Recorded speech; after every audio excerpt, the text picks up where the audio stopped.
नमस्कार, super prime time में आपका स्वागत है। आपके साथ मैं हूं Sumera Khan. Super prime time में हम आपको दिखाएंगे दुनिया भर की बड़ी और अहम खबरें, वर्ल्ड एक्सक्लूसिव और explosive news stories, world breaking news और वॉर ब्रेकिंग न्यूज युद्ध के मैदान से।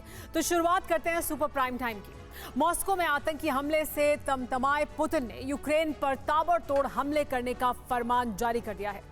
24 घंटे पहले यूक्रेन के एनर्जी सेक्टर को निशाना बनाया गया, जबकि आज की रात भी बड़ा हमला हो सकता है, खास तौर से रूस के टारगेट पर। यूक्रेन में मौजूद वो नेटो कमांड सेंटर हैं जिनका सुराग कुछ दिन पहले ही जुटाया गया है। रूस उन्हें खाक करके सीधा नेटो को चैलेंज करना चाहता है कि अगर रूस पर हमला करने की जुर्रत किसी भी देश ने की तो उसका अंजाम यूक्रेन जितना भयानक होगा।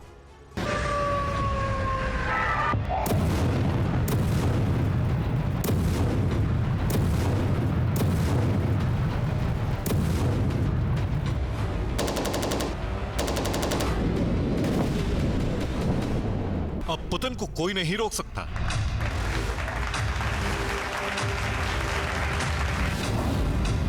अब यूरोप में तबाही आकर रहेगी।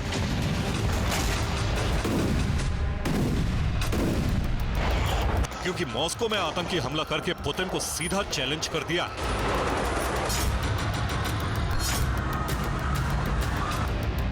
और पुतिन को चैलेंज यानी आग से खेलने जैसा है। अब यूरोप में वो होकर रहेगा जो अभी तक नहीं हुआ।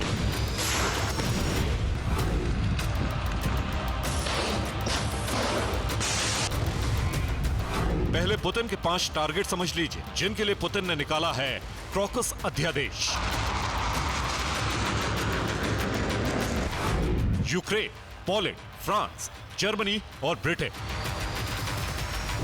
और इनमें तबाही कैसी होगी इसका ट्रेलर यूक्रेन में दिख गया, जब एक साथ रूस की सीमा से ड्रोन और मिसाइल ब्रिगेड ने यूक्रेन में धुआं कर दिया।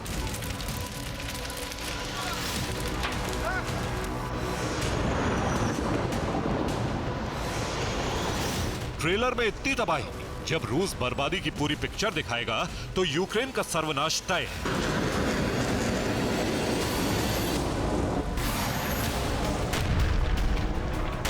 जाहिर है यूक्रेन को बचाने के लिए नाटो देश आएंगे। उनके लिए भी पुतिन ने इंतजाम कर लिया है।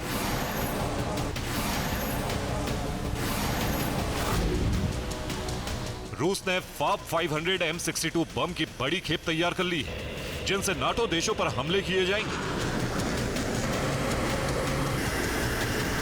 इन बमों पर लिखा है फॉर क्रॉकस सिटी हॉल, यानी क्रॉकस सिटी के लिए।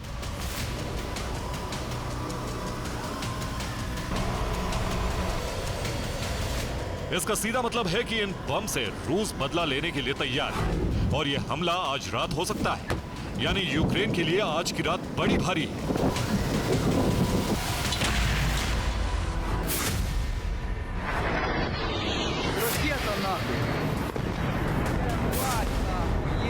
सोचिए, जब एक दिन पहले यूक्रेन के एनर्जी सेक्टर पर इतने विध्वंसक हमले कर दिए कि आधे से ज्यादा यूक्रेन में अंधेरा हो गया।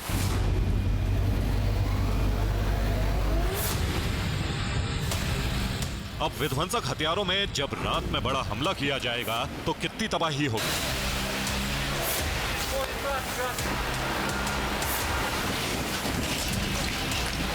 अभी कहां रूस ने हमला किया वो समझिए।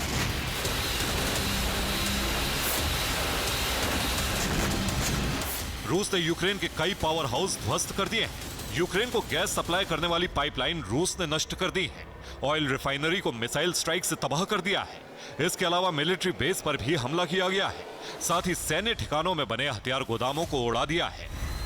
इतने हमले से रूस ने यूक्रेन को करीब 10,000 करोड़ का नुकसान कर दिया है।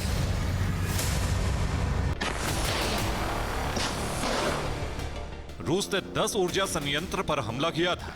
इसके लिए 60 ड्रोन दागे गए, 90 से ज्यादा मिसाइल का इस्तेमाल किया था। पावर सप्लाई कट होने से 15 लाख परिवार अंधेरे में डूब गए। तबाही के बावजूद भी रूस रुकने वाला नहीं है। सिक्योरिटी काउंसिल के डिप्टी चेयरमैन दिमित्री मेदवेदेव ने धमकी दी,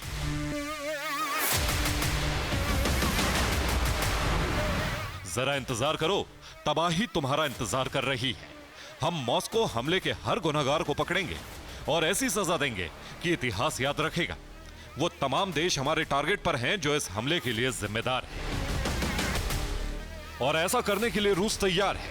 हथियारों का प्रोडक्शन बढ़ा दिया गया है। मिसाइल लॉन्चिंग पैड पर अलर्ट मोड पर है।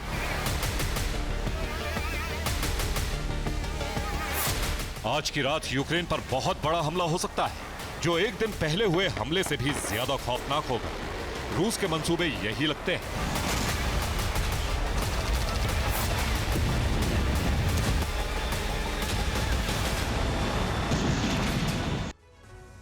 मॉस्को में हुए आतंकी हमले का बदला लेने के लिए रूस ने यूक्रेन पर जबरदस्त मिसाइल स्ट्राइक की। कीव में कई प्रशासनिक इमारतें जमींदोज हो गईं। लवीव पावर हाउस पूरी तरह क्षतिग्रस्त हो गया। नीप्रो में हाइड्रोइलेक्ट्रिक स्टेशन को तबाह कर दिया गया। खार्किव में रिहायशी इलाकों पर हमला किया गया। ओडेसा पोर्ट का इंफ्रास्ट्रक्चर तहस नहस कर दिया गया। ज़पोरिज्जिया में न्यूक्लियर पावर प्लांट पर हमला नाकाम हो गया। इन हमलों के लिए विध्वंसक हथियारों का इस्तेमाल किया गया, जिसमें 63 शाहिद ड्रोन शामिल थे। 35 KH-101 cruise missile, 5 KH-555 cruise missile, 5 KH-22 cruise missile, 12 Iskander ballistic missile, 2 KH-59 guided cruise missile, जबकि 7 किंजल एरो बैलिस्टिक मिसाइल और बाइट S-300 एंटी एयरक्राफ्ट मिसाइल से यूक्रेन में तबाही मचाई गई।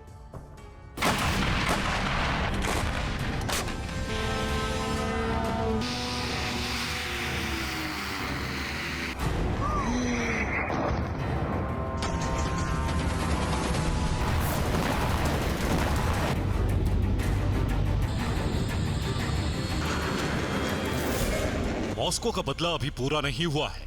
अभी तो तबाही बाकी है।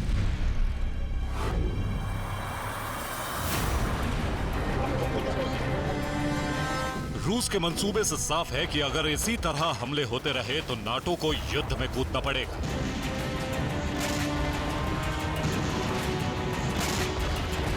और यह सीधे तौर पर तीसरे विश्व युद्ध की दस्तक होगी।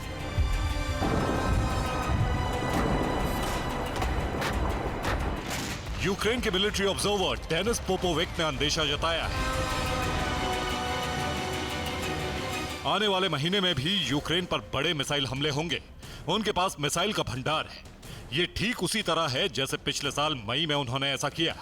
इस बार उन्होंने अप्रैल चुना है, जो यूक्रेन के लिए विनाशक साबित हो सकता है। इस हमले को यूक्रेन पर इस साल का सबसे बड़ा हमला कहा जा रहा है, जिसमें यूक्रेन के इंफ्रास्ट्रक्चर को जबरदस्त नुकसान पहुंचा है,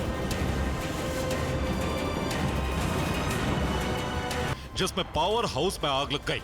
एक बड़ा हिस्सा क्षतिग्रस्त हो गया।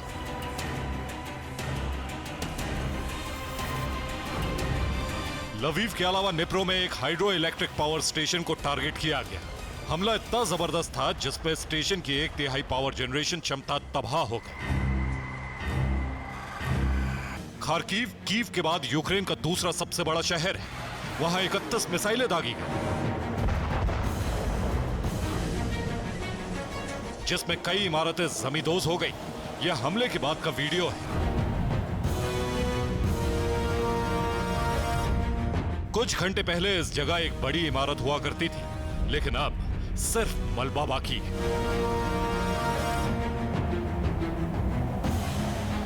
इस बीच एक बार फिर से ज़ेलेंस्की ने अमेरिका से जल्द डिफेंस सिस्टम देने की डिमांड की है।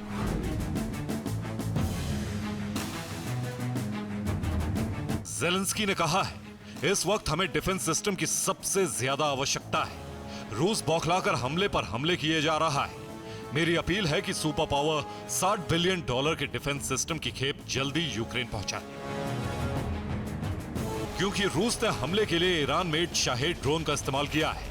साथ ही शॉर्ट रेंज बैलिस्टिक मिसाइल से कोहराम मचाया है, खासतौर से रूस के टारगेट पर एनर्जी सेक्टर था।